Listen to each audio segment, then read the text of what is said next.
시청자 여러분 안녕하십니까? 뉴스온 시작하겠습니다. 국민의힘이 6월 전당대회를 앞두고 있습니다. 4.7 재보궐선거에서 승리했지만 국민의힘의 지지율은 계속 하락세를 보이고 있습니다. 지난해 잡고한 이건희 삼성회장이 남긴 유산의 절반가량이 상속세로 신고됐습니다. 정부가 화이자와 코로나19 바이러스 백신 2천만 명분을 추가 도입 계약했다고 밝혔습니다. 여성을 납치해 모텔에 가둔 채 성폭행까지 한 혐의로 입건된 20대 남성에 대한 엄벌을 촉구하는 국민청원이 올라왔습니다.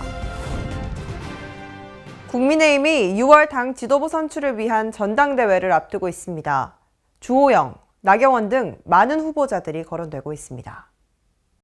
지난 30일 국민의힘은 원내대표 경선에 이어 오는 6월 당 지도부 선출을 위한 전당대회를 앞두고 있습니다. 포스트 김종인 체제를 이끌어야 할 새 당대표는 내년 3월 대선 관리와 함께 야권 통합 등의 과제를 안고 있습니다. 당권 주자로 주호영, 조경태, 권영세, 홍문표, 윤영석, 김웅 의원 등이 거론되고 있는 상황입니다. 지난 23일 조혜진 국민의힘 의원이 당대표 출마를 선언했습니다. 원외에서는 6선의 김무성, 4선의 나경원 전 의원의 이름도 거론됐습니다. 나 전 의원은 지난 서울시장 후보 경선 이후 공식적인 행보는 자제해왔으나 경선 과정에서 당원들의 높은 지지를 얻으면서 잠재적 당권주자라는 평가도 받았습니다. 최근 나 전 의원은 탐해체와의 전화통화에서 당대표 출마 가능성이 90% 정도 있다는 내용을 비췄고 지난 26일 SNS에 출마 가능성을 품은 글도 남겼습니다. 골자로 고위공직자 범죄수사처와 패스트트랙을 언급하며 결국 역사는 순리대로 흘러갈 것이라 믿어 의심치 않는다며 바르게 다시 세운다는 것은 늘 힘겹고 지난한 일이지만 그럼에도 누군가는 꼭 해놓고 가야 할 일이기도 하다고 적었습니다. 이 밖에 주호영 의원의 출마도 눈길이 가고 있습니다. 제 원내대표 임무 수행 중에 딴 생각은 일체 하지 않겠다고 말씀드렸고 끝나고 나면 주위와 상의를 하고 의견을 들어서 정하려고 하고 있습니다. 국민의힘 내부에선 주호영 의원의 당대표 출마를 기정사실로 받아들이는 분위기입니다. 내년 3월 대선을 앞두고 후보 선출 등 선거를 총괄해야 하는 만큼 원내대표를 지낸 5선 의원 출신인 주호영 의원이 관리형 대표로서 적합하다는 의견이 나오고 있습니다. 다가오는 3월 대선 관리와 함께 야권 통합 등의 과제를 안고 있는 이번 당대표 선거에 귀추가 주목됩니다. 4.7 재보궐선거에서 승리했지만 국민의힘의 지지율은 계속 하락세를 보이고 있습니다. 이에 더해 국민의힘 당 내부에서도 사면론과 탄핵 불복에 대해 비판이 제기되고 있는 상황입니다. 4.7 재보궐선거에서 압승한 국민의힘. 하지만 지지율은 3주 연속으로 하락세를 보이고 있습니다. 오히려 재보선에서 참패한 더불어민주당의 지지율은 상승했습니다. 국민의힘 지지율 하락은 지난 20일 국민의힘 서병수 의원과 21일 박형준 오세훈 시장의 사면 발언에 따른 것으로 보입니다. 차기 당 대표 후보로 나선 이들과 국민의힘 내부에서도 사면론에 거리를 두고 있는 상황. 사면론 거리두기가 최근 당 지지율 하락과 무관하지 않다는 해석도 나오고 있습니다. 출마 선언 시 두 전 대통령의 사면에 힘을 실었던 조혜진 국민의힘 당대표 후보는 새 정권에서 사면하기보다 임기가 끝나기 전 문재인 대통령과 정권의 결정으로 사면해주는 것이 순리라고 말했습니다. 하지만 당 지지율 하락과 여론의 등살에 당 대표 출마 선언을 했던 당시와 달리 타 매체와의 인터뷰에서 사면론에 거리를 두는 발언 또한 더했습니다. 사면은 사면권을 가진 대통령이 결정하는 문제지 누가 야당이 부탁한다고 대통령이 들어주시고 부탁 안 한다고 안 하시고 그런 문제가 아니기 때문에 우리가 더 이상 이 문제를 거론하거나 왈가왈부하거나 대통령께 뭐 요구하고 매달리고 이럴 일은 저는 아니라고 생각합니다. 이번 선거를 통해 민주당이 회초리를 세게 맞는 것을 보고서도 떠오르는 게 없는지 우리 당 의원님들께 진지하게 묻고 싶습니다. 어떤 국민도 이번 보궐선거를 통해 국민의힘 하고 싶은 대로 다 해라고 하지 않았습니다. 국민의힘 당 내부에서도 사면론과 탄핵 불복에 대해 비판이 제기되고 있는 상황. 사면론과 두 전 대통령 탄핵에 불복하는 발언은 야당의 전술적 실패로 비춰지고 있습니다.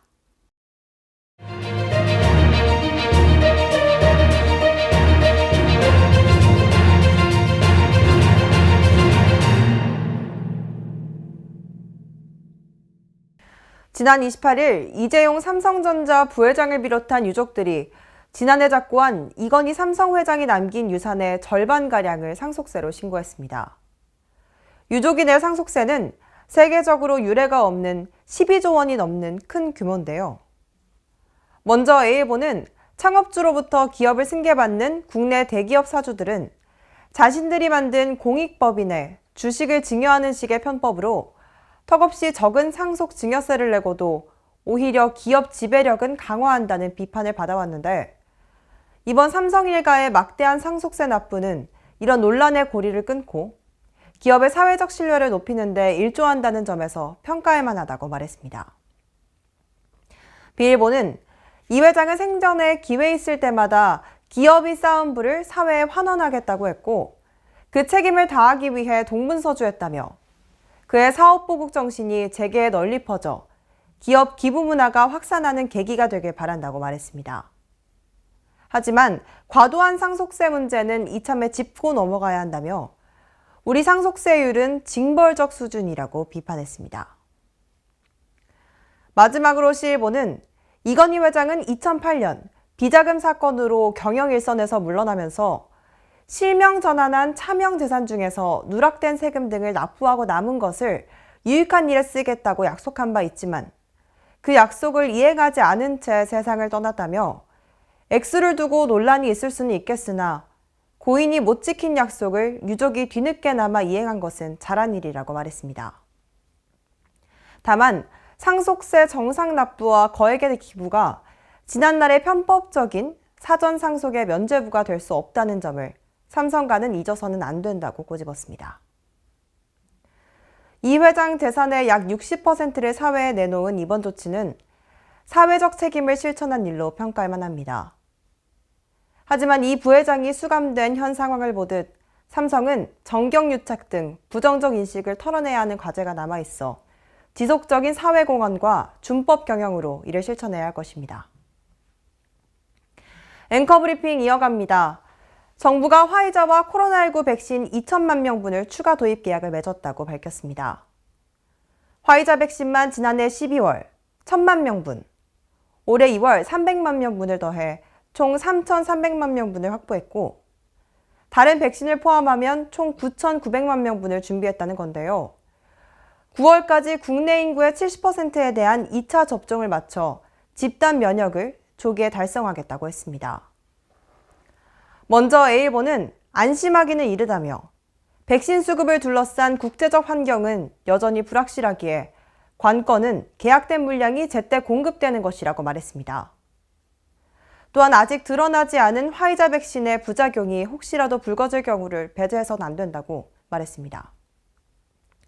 정부는 화이자 백신 추가 계약만을 믿지 말고 다른 백신의 추가 구매도 계속 검토하는 게 마땅하다는 의견을 더했습니다. 이어서 B일보는 백신 수급이라는 한 고비를 넘겼지만 집단 면역에 도달하려면 아직 가야 할 길이 멀다며 가장 먼저 넘어야 할 허들은 접종 속도라고 밝혔습니다. 또 화이자 선호도가 커지면 2분기 대상자 중 상당수가 접종을 미룰 수 있다면서 화이자 백신을 확보한 게 거꾸로 접종 속도를 더디게 하는 역설로 작용할 수 있다는 우려도 전했습니다. 마지막으로 C일보는 기존 백신 계약이 차질을 빚을 경우에 대비한 플랜 B를 적극적으로 마련하는 것도 병행해야 한다고 말했습니다. 한미 간 백신 스와프는 물론 러시아와 중국이 개발한 백신 도입 여부까지 테이블에 폭넓게 올려놓고 효과와 안전성을 검증해야 한다는 입장입니다. 정부는 이러한 각종 우려들을 불식하기 위해 백신 국내 공급 일정과 접종 계획을 가급적 소상히 밝혀야 합니다. 백신의 도입과 단계별 접종 일정은 물론 그 부작용에 관한 정보도 신속하고 정확하게 밝혀 불필요한 억측과 논란을 방지하고 국민 불안을 덜어줘야 할 필요성이 보입니다. 길 가던 여성을 납치해 사흘간 모텔에 가둔 채 성폭행까지 한 혐의로 입건된 20대 남성에 대해 피해자 측이 엄벌을 촉구하는 국민청원을 제기했습니다. 피해자의 친한 동생이라고 밝힌 청원인은 피해자가 바람을 쐬러 잠시 밖에 나왔던 지난 10일 밤, 가해자는 한적한 곳에 있던 피해자를 납치해 모텔로 끌고 갔으며 청테이프로 포복해 3일간 감금하고 성폭행했다고 주장했습니다. 이어 가해자는 미리 잡아둔 모텔방 장롱에 흉기를 모아두고 계획적으로 한적한 곳에 있는 피해자를 물색해 그 모텔방으로 납치했다며 이는 명백한 계획범죄라고 덧붙였습니다. 청원인에 따르면 가해자는 피해자의 부모에게 연락이 오자 피해자가 가출한 척 위장해 통화를 했으며 피해자가 가출했다 다시 돌아온 척 하겠다고 울며 빌자 가해자는 피해자를 풀어줬습니다. 이후 모텔 출구까지 데려간 뒤 자신은 택시를 타고 도주했으나 경찰에 잡혀 현재 구속 수사 중이라는 말도 덧붙였습니다. 청원인은 가해자가 심신미약 및 우발적 범행을 주장한다며 언니에게 무차별적으로 납치, 감금, 성폭행을 저지른 악마 같은 가해자를 엄중히 처벌해달라고 호소했습니다. 해당 청원에는 3일 오후 1시를 기준으로 약 19만 명이 동의했습니다. 다음은 수도권 소식입니다. 강북구가 강북문화예술회관 입구 광장에 무인 자동화 도서관을 설치하고 코로나19 확산 예방을 위한 비대면 서비스 제공에 나섰습니다. 무인 스마트 도서관에 비치된 책은 모두 600권으로 강북구립 도서관이나 서울 시민카드 앱 회원이면 누구나 자유롭게 이용할 수 있습니다. 24시간 연중 무휴로 책을 빌리고 반납할 수 있는 강북구의 스마트 도서관에 호평이 이어지고 있습니다. 강북구는 수유 권역의 도서관 인프라가 부족하다는 주민들의 여론을 반영해 강북문화예술회관 광장 입구에 지능형 무인 도서관을 설치하고 지난 5일부터 본격적인 운영에 나섰습니다. 스마트 도서관은 강북구립 도서관 회원이나 서울시민 카드앱 회원이면 누구나 자유롭게 이용할 수 있습니다. 이용객은 1인당 2권씩 14일 동안 책을 빌릴 수 있고 일주일 1회 연장도 가능합니다. 도서 반납은 스마트 도서관의 기기에서 해야 하고 연체할 경우 일정 기간 대출이 금지됩니다. 강북구는 도서 대출 내역에 따른 빅데이터 분석을 통해 주민들이 선호하는 책을 파악한 뒤 신간 도서와 추천 도서 등을 합쳐 600권을 스마트 도서관에 비치했습니다. 스마트 도서관은 시간의 제약 없이 편리하고 안전하게 이용할 수 있는 비대면 서비스라는 점에서 코로나19 확산 예방에도 기여할 것으로 보입니다. 주민의 안전과 건강에 다양한 지원을 아끼지 않고 있는 마포구는 이웃살피미 활동을 통해 취약가구의 지원과 모니터링을 확대해 나갈 계획입니다. 마포구가 주민주도 활동 강화를 통한 효율적인 사업 추진을 위해 복지공동체 사업을 통합해 운영하고 이달부터 취약가구 지원 및 모니터링을 위한 이웃살피미 활동에 본격 나섰습니다. 마포구는 지난달 사업의 기능 및 역할을 명료화하기 위해 유사 중복해 운영하던 동복지공동체 6개를 명예사회 복지공무원과 이웃살피미 2개로 통합 운영하기로 했습니다. 명예사회 복지공무원은 도움이 필요한 이웃을 발굴하고 신고하는 역할을 하며 이웃살피미는 어려운 이웃을 지원하고 모니터링하는 등의 역할을 맡게 됩니다.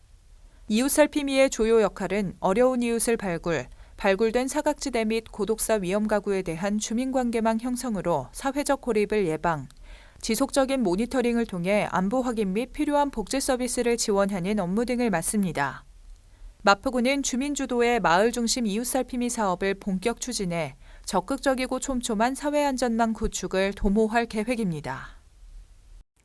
요즘 국내외에서 주목받고 있는 친환경 캠페인이 있습니다. 이삭을 줍는다는 뜻의 스웨덴어, 플로카우프와 조깅의 합성어로 걷거나 뛰며 쓰레기를 줍는 활동인 플로깅인데요. 김상돈 시장은 의왕 에코플로깅 챌린지를 선언하고 왕송호수 플로깅 활동을 전개했습니다. 의왕시는 시민이 참여하는 두발로 챌린지와 단체와 기업이 참여하는 릴레이 챌린지로 플로깅을 활성화할 계획이라고 밝혔습니다.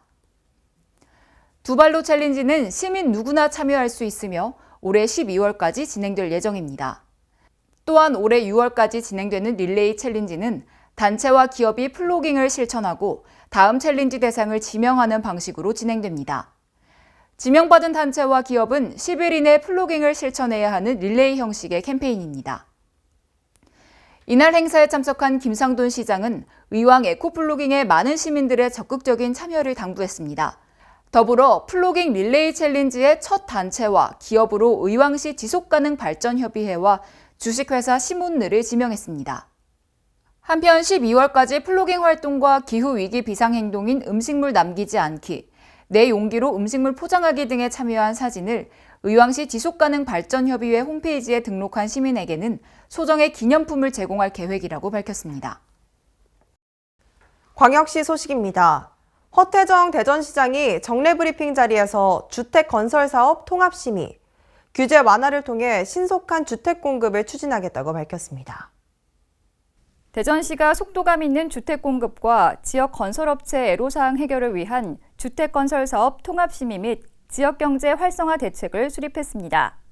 현재 주택건설 사업 승인을 위해선 개별법에 따라 순차적으로 도시계획, 교통건축, 경관위원회의 심의를 받아야 하며 재심의까지 받아야 할 경우 심의 시간이 장기간 소요돼 신속한 주택 공급에 차질을 빚는 요인이 됐습니다.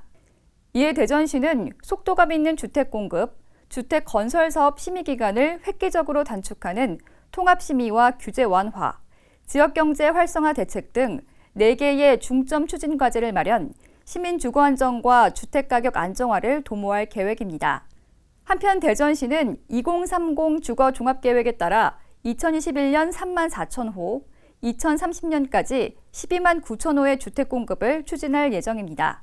광주시와 대구시가 동서 교류 촉진과 국가 균형 발전의 상징인 달빛 내륙철도 건설을 위해 다시 한번 힘을 모으기로 했습니다.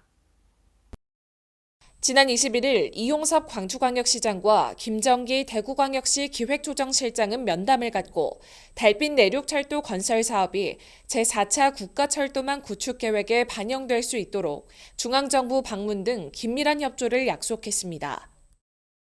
달빛 내륙철도는 광주와 대구 203.7km 구간을 연결해 1시간대 생활권 형성을 위한 것으로 사업비가 5조 원에 이르는 대형 국책 사업이며 광주시와 대구시는 사업 조기 현실화 방안 논의와 사업 연구 용역 등을 실시해왔습니다. 광주 대구 달빛 내륙철도가 건설이 되면 주역 불균형 해소와 영호남 교류 그리고 관광 및 일자리 창출 등을 통한 남부 경제권 활성화 등이 전망됩니다. 한편 광주 전남 대구 지역 경제 시민단체들은 달빛 내륙철도 건설 사업을 국가철도망 구축 계획에 반영해달라는 성명을 내고 구체적인 실행 계획 마련을 정부에 요구했습니다. 지난 4월 20일 기획재정부 예산실이 국비사업 현장 실사를 위해 평창군을 방문했습니다. 이번 현장 방문은 기재부 예산총괄심의관과 고용환경교육문화예산과장, 총 사업비 관리과장이 참석한 가운데 강원도청 문화관광체육국장과 평창군수, 서울대 기획처장의 안내로 진행됐습니다. 이날 방문에서 그린바이오 산업 클러스터 조성, 평창 평화 테마파크, 2024 강원 동계 청소년 올림픽 대회, 평창돔 경기장 개선 사업 등에 대한 현장 안내와 사업 설명이 이뤄졌습니다.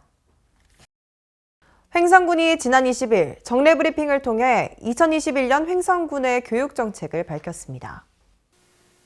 올해로 10주년을 맞는 횡성인재육성관의 운영 주체가 횡성인재육성 장학회로 변경되고 우수학생에 대한 장학금 등의 지원은 확대됩니다.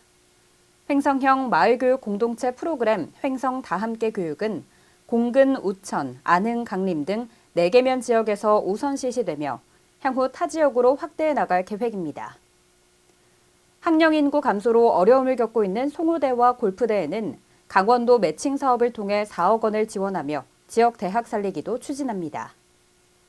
무상교육과 무상급식, 무상교복으로 대표되는 무상교육 3종 세트를 완벽 지원하고 20억 원의 학교 교육 경비 지원을 통해 학부모 교육 부담을 대폭 낮춥니다. 올해 새롭게 대학생 등록금 지원 사업을 통해 학기당 150만 원 범위에서 실제 납부액의 50%를 지원합니다. 횡성군은 사람과 지역, 그리고 포용이라는 3가지 교육가치 실현에 주안점을 두고 명품 교육도시를 만드는 데 역량을 집중한다는 계획입니다. 이어서 충청도 소식입니다.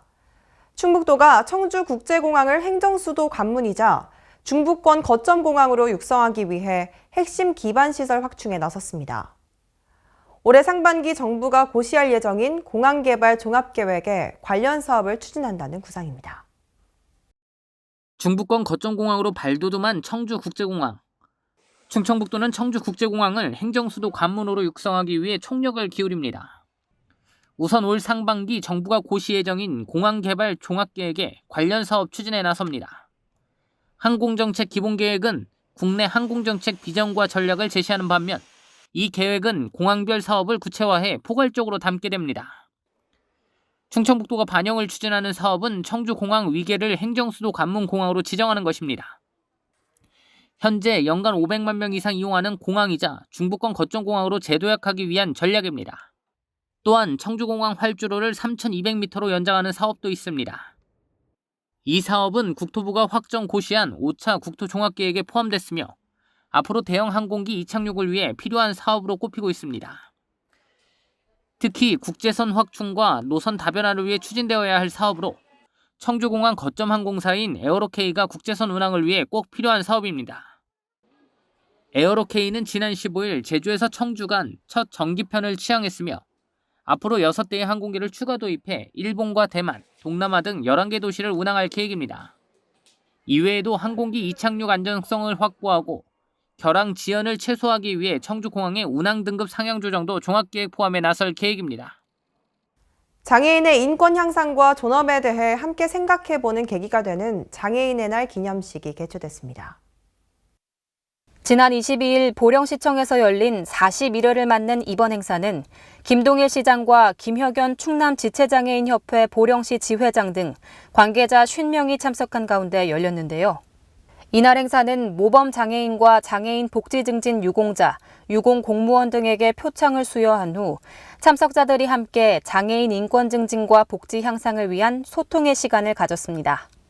한편 보령시는 장애인이 생활하는 데 불편이 없는 환경 조성 등 장애인 복지 증진을 위해 더욱 노력한다는 계획입니다. 다음은 경상도 소식입니다. 양산의 6대 명산을 하나로 연결하는 양산만의 특색이 있는 둘레길이 조성될 예정입니다. 양산시는 지난 제180회 임시회에서 통과된 제1회 추가 경정 예산을 통해 가칭 명품 양산 2000리 둘레길 조성 사업이 6억 원을 확보했습니다. 이에 따라 오는 26일까지 전국 공모 방식으로 제안서를 받아 이달 말경 평가위원회를 개최해 용역업체를 선정할 계획입니다.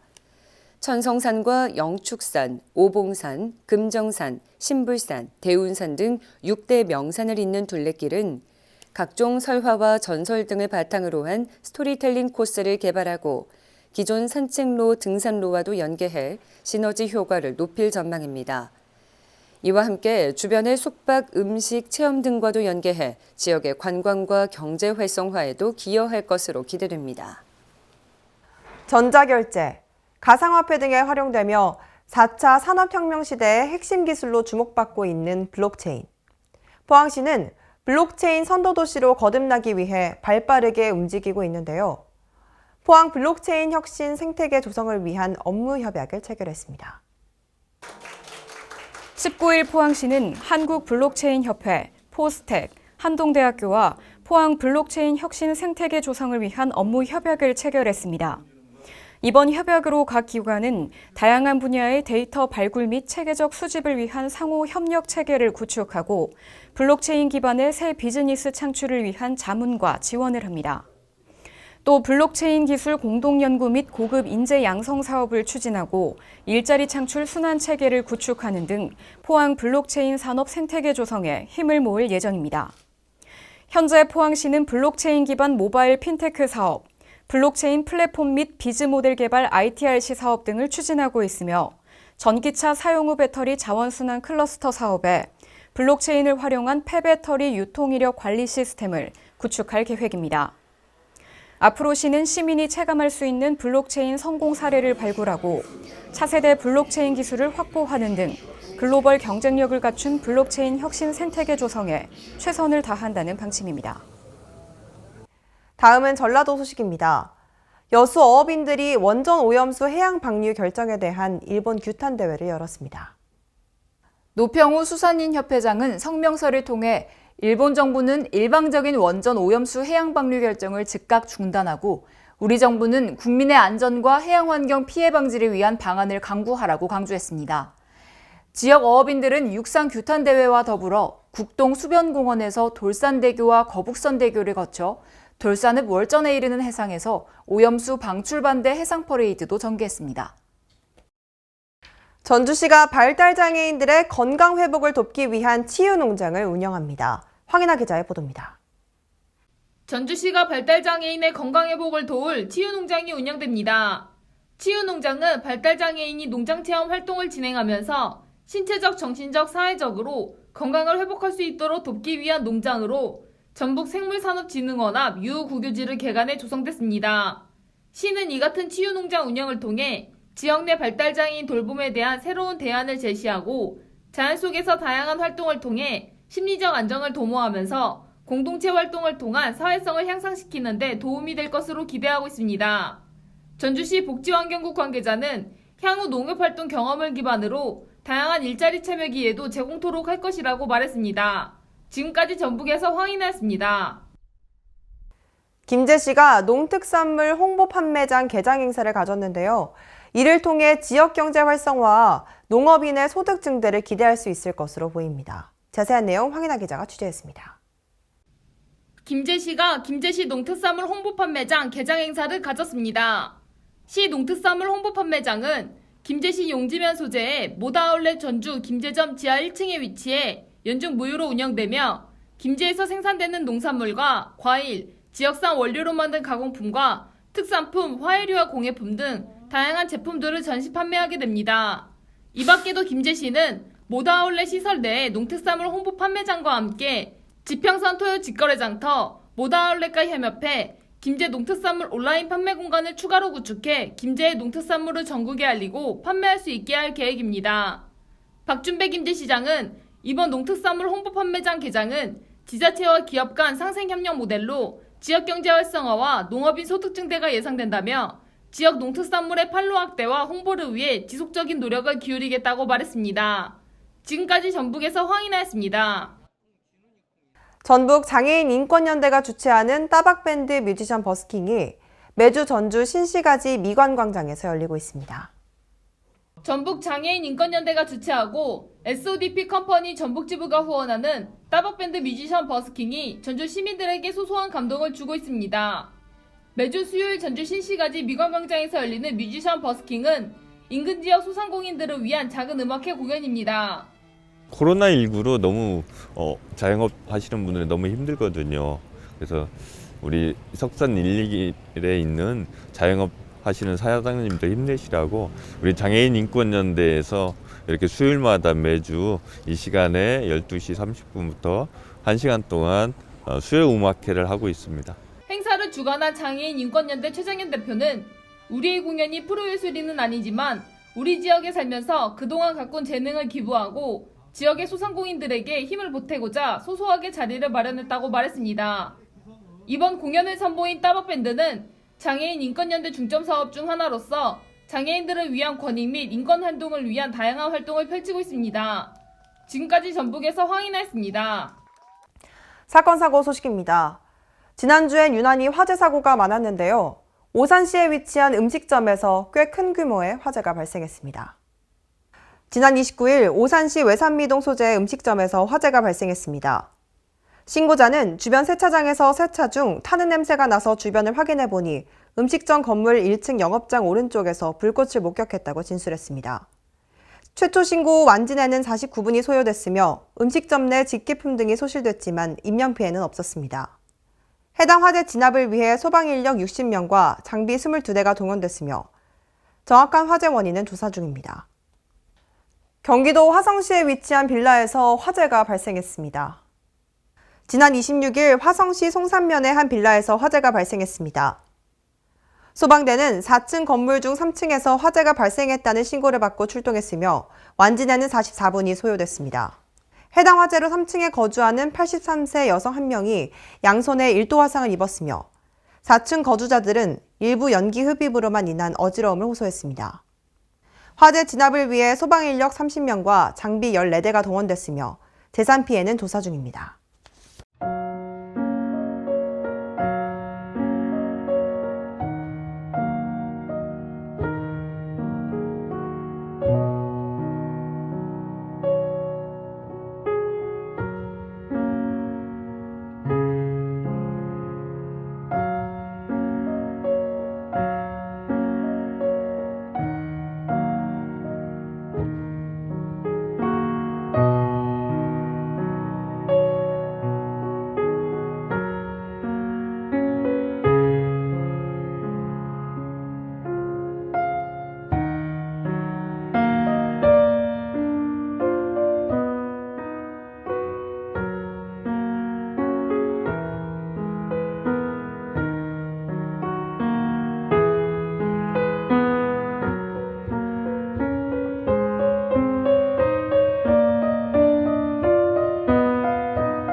물을 많이 먹으면 속병이 없다는 옛말이 있습니다.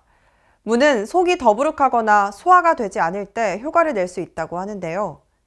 특히 속쓰림과 위궤양 예방 관리에 좋다고 하니 위 점막이 민감한 아침에 물을 드시며 건강 챙기시는 건 어떨까요? 이상 뉴스 마칩니다. 시청해주신 여러분 고맙습니다.